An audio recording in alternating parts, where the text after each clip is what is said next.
Hi, I'm Lois Pratt and I'm from Tennessee.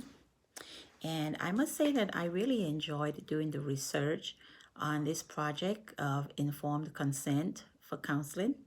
And I learned quite a bit from comparing different agencies and different organizations and what their informed consent package contained. The one that I chose to talk about is from West Texas Counseling and Guidance. And they were really similar in comparing it to the ACA Code of Ethics. A lot of the things that they included in theirs was already included in the ACA Code of Ethics. They talked about their mental health services and the services that they provided. They also talked about the therapist that would be working with the client. The therapist would be giving the client that information, talking about the credentials and giving them an explanation about what the services would be like.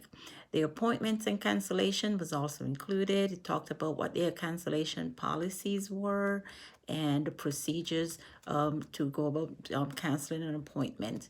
They talked about the number and the duration, the length of the sessions. This was one thing that I did not see included in the ACA Code of Ethics, but it's it's by the discretion of the counselor. The number of sessions that would be needed would be by the discretion of the counselor, as well as the duration, the length of the sessions would also be to the discretion of the counselor.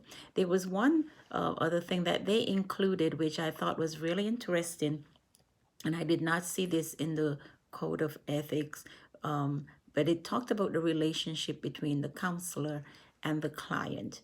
And they specified that it should be professional and therapeutic and not a personal or not even a business type of relationship, because of the dangers that this can cause in having that type of relationship in counseling. I thought that was very interesting that they included that. They included the goals, the purposes, the techniques of therapy that would be used. The confidentiality clause was included in there, and everything is so detailed.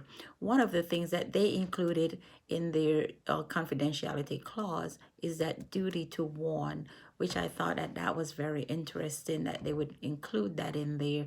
And they left, they stated that in the event that the therapist felt like the client was in danger, they had that duty to warn the parties involved, whether it would be the authorities or medical professionals or whatever, just to make sure that everyone is safe. I think pretty much everything else were very similar and comparable to the ACA Code of Ethics. In comparing it to the Tennessee informed consent forms that they have, pretty much everything was similar. Tennessee included, though, that they like for their counselors to do an assessment at the start of the therapy, because that way they can collect the data that's needed, and it can give them more of a guideline so that they can know, like, what specific issues that they would be working on and what the background is and all of that.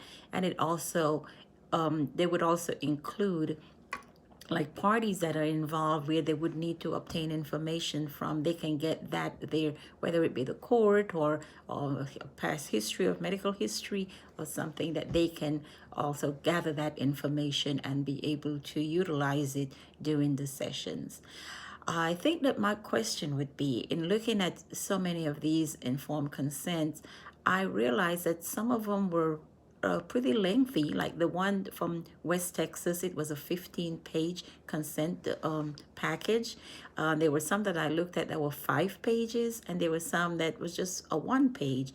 Is there a limitation? Is there any guideline, or is it just that as long as everything is included that the ACA Code of Ethics specifies, or is there some kind of guideline as far as the length is concerned?